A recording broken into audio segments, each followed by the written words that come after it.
Welcome back to the channel. Today we're taking a look at the top 10 TCG arts as picked by me. As always for this kind of topic, drop yours in the comments below. I would love to hear what your favorites are. We are going to go through my top 10. Let me know any you think maybe should have been in here, any you think I might have liked but maybe haven't seen or can't remember. This is basically going to be a mix of my favorite Pokemon, some of my favorite stories told through the art, some of my favorite art designs. But there's a ton of different things that go into picking a favorite art, as you'll see with my list. So let's get into it with number 10, Jumpluff from Neo Revelations. Now in this top 10, I would say it's definitely the worst art. It's not bad art by any means whatsoever, but I think my other 9 are head and shoulders above this with the exception of maybe 1. I just think it's gorgeous. It's got the Jumpluffs, which are super cute Pokemon, used to be one of my favorites. Still is definitely up there, but I don't know if it will make the top 6 now. But there's not just one of these guys, there's 2 of them. And they're enjoying Christmas. How can you not enjoy that? They've got the snowman in the background, they're having a good time. It's just a fun looking card, and it's one that I have a memory of when I was younger, which obviously nostalgia plays a massive part in Pokemon for me anyway, and most people. So for this card, I needed a card in here to sort of satiate that, and this is that card. Love Jumpluff, love the art, love the theme and the Christmas feel to it all. So it had to be in here, but it could only get to number 10. So let's take a look at my number 9, Croconaw. Now I've gone from the one from Mysterious Treasures. It's the one that's sort of skulking through the water. Very mysterious, very creepy, it gives a horror vibe. It's something like Lake Placid rather than Pokemon, which I do like. I like when they add that horror aspect to them, or sort of, it's showing them in their habitat, which I do like. It reminds me of the Feraligatr they did as well, which I think was Expedition, but it's a very similar scene. So just being able to link those 2 cards up, obviously it's the evolved version. So that's a really cool link, and I just think the art and the design and how it's set up, like I say, in its natural habitat is really cool. Again, huge Croconaw fan, not too big on Feraligatr, so that's why I've gone for this one. I think the art might be slightly nicer on Feraligatr, but I just like the setup on this one. I like the Pokemon a little better. And it's just a really cool design, really cool art. Not much else to say on that one, so let's move on to my number 8, Lilypad Mew. Now, obviously at this point, this is quite an iconic card. I think most people are gonna know what I'm talking about when I say that. It was one of the Black Star promos, so it wasn't from a set. I think it still counts. We can include any cards in this list. But it's just a gorgeous card. It is the most adorable card I could think of. It's got Mew on it, which already takes it up to a 10. But just sort of crouched on the lily pad. It's just, the art is absolutely incredible as well. It's no surprise the Mew is on here. The art is done by Ken Sugimori, who obviously is huge in Pokemon, but other things as well. Stuff like Yoshi, he does manga, he does bits of everything. He is really one of the greats in Japan art, and he had to be on here somewhere. And this Mew is it's definitely iconic now. It's sort of picked up the nickname Lilypad Mew. But even back in the day, I remember this being a very popular card. Obviously, Mew's a very popular Pokemon. I do think, I tried to sort of look through all of Mew's art because it's had some really cute incarnations, but it had to be this one for me. I think it's probably the most iconic and most deserving to be on this list. My next on this list is quite a fairly new one. It was in Cosmic Eclipse. Although even looking back now, that is almost an entire era ago. It feels like only the other day, but it's to do with ADP basically. Arceus, Dialga, Palkia. It was Teddiursa, Nosepass and Skrelp. And basically they had the statues leading up into the obviously Tag Team GX, but they had them in the background and were interacting with them. If I had to pick one of the 3, it would be the Skrelp, just because of it underwater, it giving that slightly more interesting look to it. Absolutely love the art on these, but just the story they tell as well, which like I've mentioned already, that's very important to me when looking at cards. So they immediately captured my attention. Obviously, there's a few different versions. They did it again with the legendary birds and the trio there. They did it again with Meowth and Inkay. There was a shot of Meowth carrying some berries and Inkay stealing them and flying away.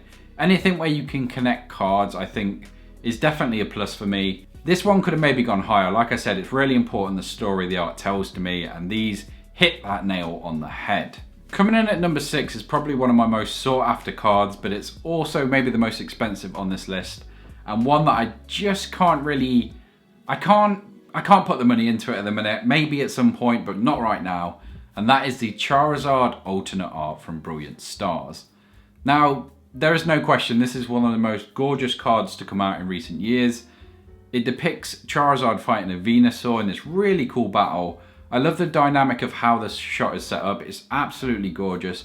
The art itself is incredible. The design is by Ryoto Moriyama. Absolutely love this. It just gives massive Gen 1 vibes, and I think a lot of people, again, touching on nostalgia, touching on a lot of people only playing in Gen 1, I think this might be a lot of people's favourite cards. It's definitely up there for me. Never a massive fan of Venusaur. Charizard's cool. I think he gets a lot more hype than deserved.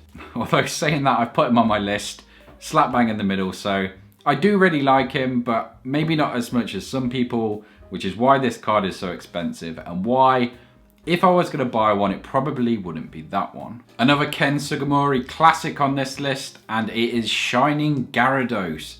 Again, an absolutely gorgeous card. Again, it tells a story. We've got the fisherman in the foreground and this gigantic Shining Gyarados appearing from the water. It looks terrifying. Again, it gives you those horror vibes.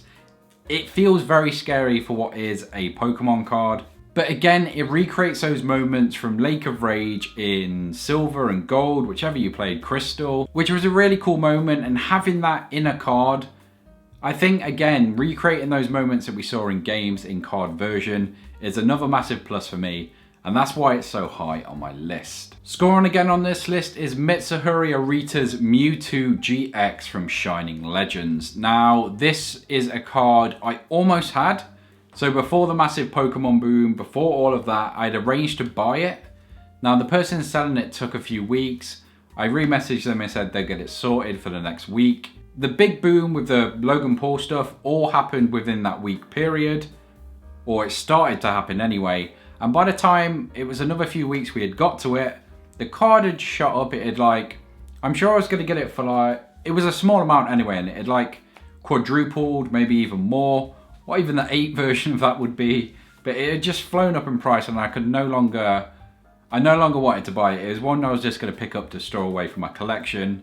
And it's one that I wish I really had even back then, because now looking at the cost, it's just not going to happen. Maybe at some point, but it is just such a gorgeous art. Again, it encapsulates Mewtwo's story in the test tube and being created.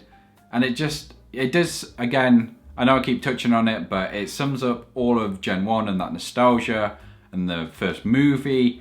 It ties all of that together in one picture, which is really incredible to do. And I think that's what art does best, and this card definitely achieves that. Our second promo on this list and our first appearance for Gunjima, we've gone for Flareon V. Now this, like I say, is the promo version. It's the alternate art where Flareon's curled up in front of a fire. It gives that really warm, cozy feeling. Obviously Flareon, I don't know, there's just so much to love about that. It feels like a winter's night. There's this log cabin, there's a burning fire, then the pet just curled up in front of it. It feels like a really cozy image and just feels like the perfect way to spend a night. So I feel like this one is, I don't know, it makes you feel good, which again, I think art should do. It should tell a story. It doesn't need to be a good feeling. It just makes you feel something. And this definitely does that.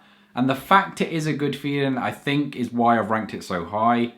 Flareon is also one of my favourite Pokemon. I love those warm nights in front of the fire. So this it hits on all those notions for me and definitely had to be on the list. And I think is in a good spot at 3. But our number 2 had to be Sabrina's Gengar. Now, I love this card so much, I actually started a gym challenge collection purely because that was in it and I knew I'd want that card eventually. So I thought, why not get some of the goodies around it? It's one of my favourite sets ever released in Pokemon. I just love the gym art, the gym trainer in the corner. I don't know, there's something, again, very nostalgic, very retro about it for me. I always thought that gen was so interesting. I loved their gym leaders, they were so fleshed out. And Gengar being one of my favourite Pokemon, Sabrina maybe being one of my favourite gym leaders. I think Giovanni takes it by a country mile, but that was because of all the Team Rocket stuff. There could be no other choice. It had to be on here somewhere. It's made it to number 2, so yeah, choosing number 1 was very difficult for me, but I have. And I've gone for Giovanni's Scheme. Now, it's not the English versions. It's actually a special Japanese version which was in like a Team Rocket bundle, and I think this is the most gorgeous card I've ever seen. Now, I did choose this as my number one a few years ago when I did this video. I decided to redo it because a lot of cool cards have come out recently, and a lot has changed on this list, honestly. I think only like 3 or 4 were the same. So that's a whole new 6 entries, a whole new taste in art. I have developed a much more, I'd say I'm much more passionate for it now. Obviously, I've started collecting sets and really looking at the cards and enjoying them, not just playing them. I think that's come with age, to be honest, but I am enjoying collecting them. I'm enjoying looking at all the art and just enjoying the TCG for something other than playing, which is good. I still enjoy playing, but it's nice having that other aspect to it. Like I say, let me know any you think I've missed or if you like in the comments below. Obviously, this list is entirely down to preference, so I'd love to hear your top 10. If you've got any other ideas on videos you want to see, drop them in the comments below as well.